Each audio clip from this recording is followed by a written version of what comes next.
नमस्कार दोस्तों आज मैं एक आर्टिकल के बारे में बात करूंगा। ये article basically Atlantic Council of Scowcroft Center for Strategy ने पब्लिश किया है और इस आर्टिकल को जो लिखा है वो एनोनिमस है, मतलब उन्होंने अपना नाम का खुलासा नहीं किया है। और इस आर्टिकल को पढ़ने के बाद मेरे को लग रहा है कि जिन्होंने ये आर्टिकल को लिखा वो बहुत ज़्यादा मतलब स्ट्रेटेजिक स्कॉलर है यूएसए के, और वो यूएस में कोई डिफेंस फोर्स या फिर किसी भी इंस्टीट्यूशन में वो एक बहुत अच्छे पोजीशन में, क्योंकि उन्होंने जो जो बात कहा वो बिल्कुल सही बैठ रहा है और वो सब बिल्कुल एक्यूरेट है और इसके ऊपर यूएस मेरे को लग रहा है जहाँ तक काम करेगा। और बेसिकली ये सब आर्टिकल्स का हम लोग पढ़ते इसीलिए है क्योंकि यूएसए इन्हीं सब जो स्कॉलर्स हैं, स्ट्रेटेजिक थिंकर्स है, वही लोग के आइडियाज़ को थोड़ा बहुत सोचते हैं फिर उसको लॉन्ग टर्म में इम्प्लीमेंट करते हैं। जैसे कि रोनाल्ड रेगन के टाइम में 700 शिप्स के बारे में बताया गया था, तो उनके टाइम में उतना 700 शिप्स तो नहीं यूज़ किया, लेकिन एक साइजेबल अमाउंट ऑफ शिप को यूएस ने अब डिप्लॉय किया और मतलब नए नए शिप्स भी बनाने लगे, तो इससे कोल्ड वॉर जल्दी खत्म हो गया। और इसी का कारण है कि अभी यूएसए अपना नेवल पावर को इतना ज़्यादा सब जगह पे दिखाता है। तो आज हम लोग बेसिकली इसी पेपर के बारे में डिस्कस करेंगे और ये 2 पार्ट्स में होगा। बेसिकली इस पेपर में हम लोग बात करेंगे कि यूएसए किस तरह अपना लीडरशिप, मतलब जो सुपर पावर का लीडरशिप का स्टेटस उसको मिला था, उससे वो कैसे अपने आप नीचे गिरने लगा और चाइना कैसे उसी सुपर पावर के स्टेटस को लेने के लिए आगे भी बढ़ने लग गया है। और चाइना का जो प्रेसिडेंट है शी जिनपिंग, उन्होंने कहा है कि 2035 तक चाइना एक सुपर पावर की तरह उभर जाएगा और यूएसए एक डेप्यूटी सुपर पावर बन जाएगा। तो ये सब बातों का भी एनालाइज करेंगे कि ये बात कहाँ तक सच है और क्या चाइना ये कर सकता है कि नहीं। तो चलिए हम लोग वीडियो शुरू करते हैं। इस पेपर में सबसे पहले हम लोग को ये बताया गया है कि चाइना एक सेकंड ग्रेविटी के तरह, सेंटर ऑफ ग्रेविटी के तरह उभर रहा है और वो यूएसए को उसके पोजीशन से हटाने के लिए बहुत ज़्यादा देर नहीं करेगा, बहुत जल्दी ही वो यूएसए को एक डेप्यूटी सुपर पावर बना ही देगा। और इसमें ये कहा गया है कि चाइना जिस तरह से एक सुपर पावर की तरह इमर्ज कर रहा है, उसी तरह यूएस अपने सुपर पावर का जो स्टेटस है उससे वो डिक्लाइन करने लग गया है। और ये डिक्लिनेशन मेनली डोनाल्ड ट्रंप के एरा से शुरू हो रहा है, जब उन्होंने यूएस ट्रूप्स को हर जगह से बुलाने लग गए थे। इराक, सीरिया, अफगानिस्तान से भी वो बोले थे कि बुला लेंगे, लेकिन अफगानिस्तान से अभी तक सारे ट्रूप्स उनके गए नहीं। और इसी वक्त चाइना ने डोनाल्ड ट्रंप के एरा और ओबामा के टाइम में बहुत ज़्यादा लोन बांटे थे और इतना ज़्यादा लोन बांट दिए थे कि जो कंट्री को मतलब लोन मिला था वो लोग उसका मतलब बाद में उस लोन को पे नहीं कर सकते थे, मतलब वो लोग डेब्ट में चल गए, कर्ज में डूब गए थे।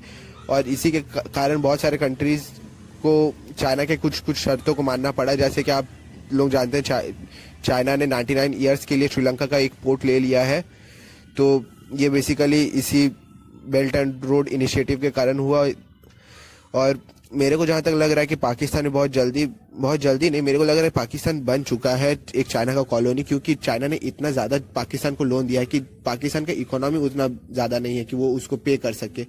और मेरे को जहाँ तक लग रहा है कि चाइना ये कोशिश करेगा कि वो लोग पाकिस्तान के अंदर में अपना एक ईस्ट इंडिया कंपनी टाइप पे एक सेपरेट टेरिटरी मांग लेंगे, जहाँ पर चाइना के कुछ ऑफिशियल्स वहाँ पे जाके रूल करेंगे। और वो जगह मेरे को जहाँ तक लग रहा है कि मेनली पोर्ट सिटीज़ के करीब होगा, जैसे आप ग्वादर पोर्ट या फिर कराची पोर्ट, इस तरह से, क्योंकि यहाँ से चाइना के लिए इंडियन ओशियन में एक्सेस भी इजीली मिल जाएगा और प्लस चाइना यहाँ से अपने ऑयल इंपोर्ट्स को भी इजीली लेके जा सकते हैं। सीपीईसी मेनली ऑयल इंपोर्ट्स को चाइना तक पहुँचाने के लिए बनाया गया था। खैर, हम लोग अब बात करें कि इंडिया के बारे में, ये पेपर इंडिया के बारे में क्या कह रहा है। तो इस पेपर में इंडिया के बारे में ये कहा गया है कि इंडिया को अपना ख्याल खुद से रखना होगा और कोई भी कंट्री इंडिया को उतना मतलब ओपनली सपोर्ट करने के लिए नहीं आएगा। सब सपोर्ट करेंगे लेकिन एक क्वालिफाइड वे में, क्योंकि चाइना अभी इतना ज़्यादा उन लोग का इकोनॉमी और मिलिट्री दोनों स्ट्रांग हो गया है कि कोई कंट्री सीधी चाइना से अब कोई झगड़ा मोल लेना नहीं चाहता है। और चाइना ने तो अभी यहाँ तक कह दिया कि जो लोग उन लोगों का विंटर ओलंपिक्स जो 2022 में होने वाला है उसको बॉयकॉट जो करेगा उसके ऊपर सैंक्शंस लगा देंगे। तो आप देख सकते हैं कि पहले सैंक्शंस बस यूएस लगा सकता था, लेकिन अब चाइना भी सैंक्शंस लगा सकता है। वैसे इंडिया का कोई ट्रीटी बॉन्ड अलाय नहीं है। ट्रीटी बॉन्ड अलाय मतलब अगर इंडिया के ऊपर कोई अटैक करता है तो दूसरा कंट्री इंडिया के डायरेक्ट सपोर्ट में आ जाएगा, जैसे कि नेटो काम करता है। तो इंडिया कोई ट्रीटी बॉन्ड अलाय तो नहीं है, इसलिए इंडिया को अपना रक्षा खुद करना पड़ेगा। और जब इंडिया अपना रक्षा खुद कर सके तो दूसरे कंट्रीज भी इंडिया को अपने अलायंस में जोड़ेंगे ही, फॉर ऑब्वियस रीजन, क्योंकि इंडिया का आबादी भी ज़्यादा है और इंडिया का बॉर्डर भी चाइना से लगता है। तो टैकल करने के लिए चाइना को, या फिर चाइना को मतलब कंटेन करने के लिए इंडिया का तब यूज़ होगा। लेकिन कब? जब इंडिया अपने आप मतलब चाइना को काबू करने लग जाएगा। जैसे कि हम लोगों ने गलवान में देखा, गलवान में कोई कंट्री ने उतना ओपनली मतलब चाइना के ऊपर ज़्यादा कुछ बोला नहीं। कुछ एक दो देश थे जैसे फ्रांस या फिर यूनाइटेड किंगडम, उन्होंने ही बस इंडिया का सपोर्ट किया। यूएसए भी सपोर्ट किए थे, लेकिन बाकी जो कंट्रीज जो चाइना से थोड़े साइज में छोटे या फिर चाइना के पास है, वो लोग ने उतना ज़्यादा कुछ बोला नहीं, क्योंकि उन लोगों को पता है कि चाइना अपना ईस्टर्न बॉर्डर में फिर कुछ कर सकते हैं, जैसे कि जापान या फिर साउथ कोरिया। तो चाइना के बारे में वो लोग उतना कुछ कहते नहीं है ओपनली। और इस पेपर में सबसे पहला पॉइंट ये कहा गया है कि चाइना में जो शी जिनपिंग है वो एक ऑथोरिटेरियन लीडर बन चुका है और वो यूएस के लिए एक सिंगल मोस्ट थ्रेट है। और वो एक मतलब अभी हम लोग को चाइना में जो पार्टी है, कम्युनिस्ट पार्टी ऑफ चाइना, वही पूरे कंट्री को ओन किया हुआ है। क्योंकि आप कहीं पर भी चाइना में चल जाइए, वहाँ पर कम्युनिस्ट पार्टी का ही शासन होता है और उसी के कोई ना कोई मेंबर्स होते हैं। वहाँ पे मल्टी पार्टी सिस्टम नहीं, वहाँ पे सिंगल पार्टी सिस्टम है। और अभी चाइना से बात करने का कोई फायदा नहीं, क्योंकि हर जगह पे तो कम्युनिस्ट पार्टी के लोग ही बैठे हैं। तो सीधा हम लोग को पार्टी से बात करना चाहिए। ये पेपर में ये लिखा गया है और इसमें सजेशन ये दिया गया है कि चाइना में शी जिनपिंग को टैकल करने के लिए हम लोग को शी जिनपिंग के जो इनर सर्कल है, मतलब उनके आसपास के जो लोग हैं, उनके बारे में जानना होगा। और शी जिनपिंग का किन किन से मतलब ज़्यादा अच्छा नहीं बनता, किन किन से उनका दुश्मनी टाइप का, हम लोग को उन सबको एक जगह में चुनना होगा और उन लोग से हम लोग को मतलब एक रिवोल्ट या फिर उस टाइप का लॉन्ग टर्म के हिसाब से करना पड़ेगा। और सेकंड पॉइंट में ये कहा गया है कि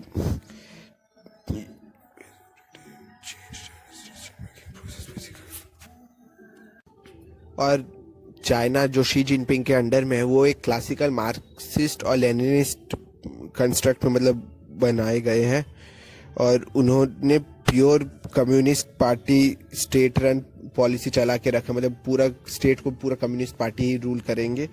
और जो शी जिनपिंग है उनका एक क्वाजी माओइस्ट कल्ट है पर्सनैलिटी का। क्वाजी माओइस्ट कल्ट मतलब जो भी उनके खिलाफ है तो उनको वो सीधा एग्जीक्यूट कर देंगे या फिर उनको एलिमिनेट कर देंगे। एलिमिनेट करना मतलब उनको या तो जेल उल में भर देंगे या फिर उनको ख़त्म ही कर देंगे।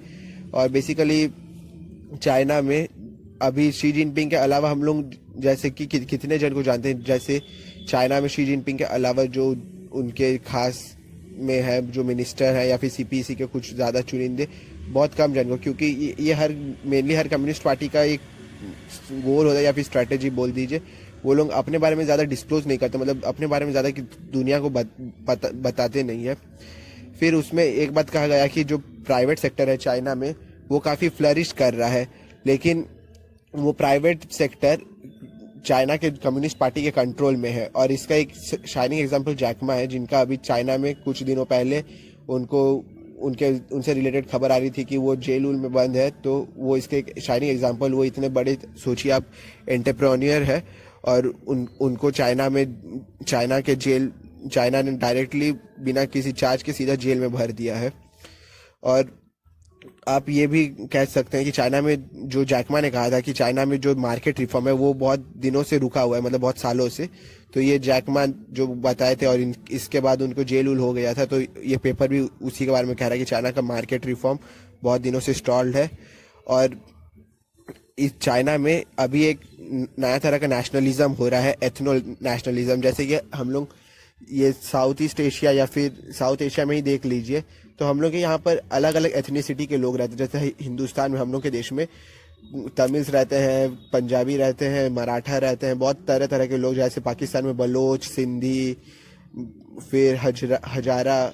उसी तरह चाइना में बहुत टाइप के लोग रहते हैं, जैसे कि उइगुर जो शिनजियांग में रहते हैं, टिबेटियंस जो तिब्बत में रहते हैं, फिर हान चाइनीज़ जो मेनली चाइना के ईस्टर्न पोर्ट सब के पास में रहते हैं, जैसे शंघाई, बीजिंग, वहाँ पर हान चाइनीज रहते हैं। तो चाइना भी क्या कर रहा है कि वो एक उग्र राष्ट्रवाद दिखा रहा है और चाइना का एक आइडेंटिटी बना रहा है कि हान चाइनीज, जैसे हम लोग फ्रांस के लोगों को फ्रेंच कहते हैं, जर्मन के लोगों को जर्मन कहते हैं, उसी तरह वो लोग चाइना भी कोशिश कर रहा है कि चाइनीज लोग मेनली आप हान चाइनीज को ही देखें, मतलब चाइना बोले तो आप हान चाइनीज को उसके साथ सिनोनिम करके बोले। तो इसके लिए उन्होंने बहुत ज़्यादा अपने सिटीजन्स के ऊपर क्रशिंग की है जो नॉन हान चाइनीज है, मतलब जो लोग टिबेटियंस या फिर उइगुर है या फिर मंगोलियन नस्ल के हैं उनके ऊपर।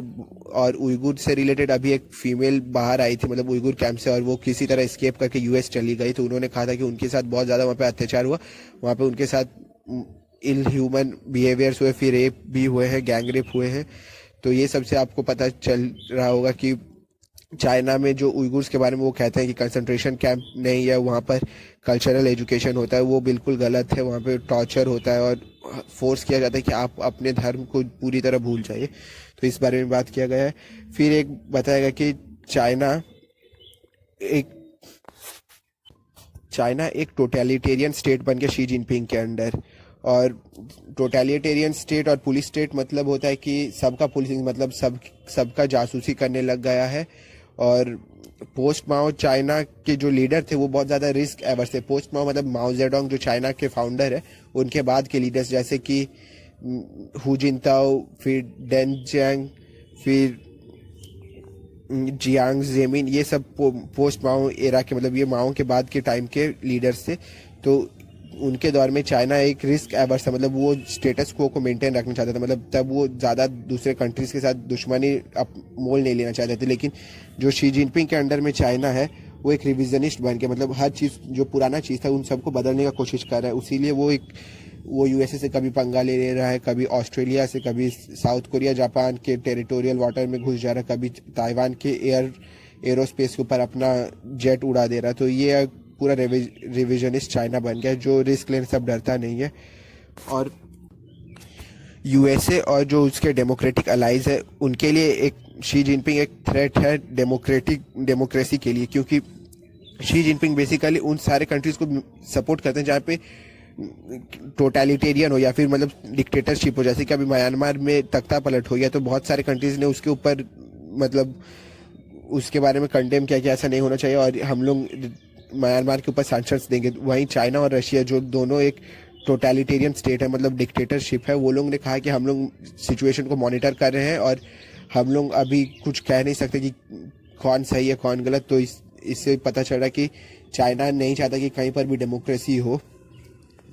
और पोस्ट माओ एरा में सारे जो चाइना के कम्युनिस्ट पार्टी ऑफ चाइना के लीडर्स है वो लोग कलेक्टिवली लीडरशिप लेते थे और रिस्पॉन्सिबिलिटी, मतलब कोई एक पार्टी का प्रेसिडेंट है तो वो मतलब सारे डिसीजन खुद से नहीं ले सकते थे, मतलब सारे बाकी उनसे जो नीचे थोड़े उनसे भी विचार विमर्श किया जाता था, जैसे कि होता है डेमोक्रेसी में कि प्राइम मिनिस्टर डायरेक्ट अपने मन से सारे कुछ नहीं करते, वो काउंसिल ऑफ मिनिस्टर की भी बात सुनते। तो वही कहा गया कि पोस्ट माओ एरा में जो चाइना के प्रेसिडेंट हुआ करते थे वो लोग सब मतलब कलेक्टिव रिस्पॉन्सिबिलिटी और कलेक्टिव लीडरशिप में बिलीव करते थे। लेकिन अभी जो शी जिनपिंग के अंडर में है वो अपने आप ही को सुप्रीम समझते हैं और जो कोई भी उनके कंपटीशन में आता है उनके खिलाफ वो एंटी करप्शन बिल या फिर एंटी करप्शन से रिलेटेड कोई भी चार्जेस ला के उन सबको अपने रास्ते से हटा देता है। और इससे कम्युनिस्ट पार्टी के अंदर के ही बहुत सारे लोगों के एक अंदर रोष है शी जिनपिंग के खिलाफ और उनका भरोसा उठ गया शी जिनपिंग के ऊपर। और धीरे धीरे उन सब के अंदर में जो एंगर है यूएसए को उसका यूज़ करना चाहिए शी जिनपिंग को प्रेसिडेंट से हटाने के लिए। पेपर में ये सजेशन दिया गया है। और फिर चाइना का वीकनेस के बारे में बताया गया है पेपर में कि चाइना का वीकनेस बेसिकली उसका इकोनॉमी है। चाइना जो सीसीपी है उसने एक तरह का एग्रीमेंट किया हुआ है पीपल के साथ कि हम लोग आपको अच्छा इकोनॉमिक ग्रोथ देंगे, अच्छा एम्प्लॉयमेंट देंगे, लेकिन आप लोग डेमोक्रेसी ये सब के बारे में उतना ज़्यादा बोलेंगे नहीं। हम लोग आपको सुख सुविधा वाला पूरा ज़िंदगी देंगे और आपको देश से रिलेटेड कोई कामों में आपको अपना बोलना नहीं है। तो ये बताया गया है कि अगर हम लोग चाइना की इकोनॉमी को थोड़ा सा भी डिस्टर्ब करते हैं या फिर थोड़ा सा भी चाइना को रिसेशन में फॉल कर देते हैं तो उनके लोग अपने आप ही वहाँ पर प्रोटेस्ट करने लग जाएंगे, और प्रोटेस्ट को दबाने के लिए फिर शी जिनपिंग भी अपने आर्मी को भेजेंगे और एक तरह से वहाँ पे रिवोल्ट टाइप का शुरू हो सकता है। तो ये बात भी सही है कि सिटीजन्स को कब अपने देश से प्रॉब्लम होता है, जब उनको देश अच्छा नहीं कर रहा होता, या फिर देश में अनएम्प्लॉयमेंट बढ़ जाए, या फिर उनका सैलरीज में इंक्रीमेंट ना हो। तो जैसे कि अब अभी तो बहुत दिनों से चाइना में एक अच्छा इकोनॉमिक बूम चले आ रहा है, तो वहाँ के लोगों को उतना कुछ ज़्यादा अभी प्रॉब्लम नहीं, लेकिन कोविड के कारण चाइना का इकोनॉमी बहुत ज़्यादा नीचे गिरा है। तो इस वक्त थोड़ा बहुत चांसेस है कि अगर अभी चाइना के ऊपर बहुत सारे कंट्रीज मिल के थोड़ा बहुत उनको बॉयकॉट करने लग जाए तो चाइना का इकोनॉमी थोड़ा पटरी से उतर सकता है। लेकिन चाइना इसको मैनेज कर लेगा क्योंकि उसके पास बहुत ज़्यादा फॉरेन रिजर्व्स है। फिर इसमें बताया गया है कि अभी चाइना जो रिसेशन में, वो अभी किसी तरह का कोई मिलिट्री वॉर अफोर्ड नहीं कर सकता अपने नेबर में।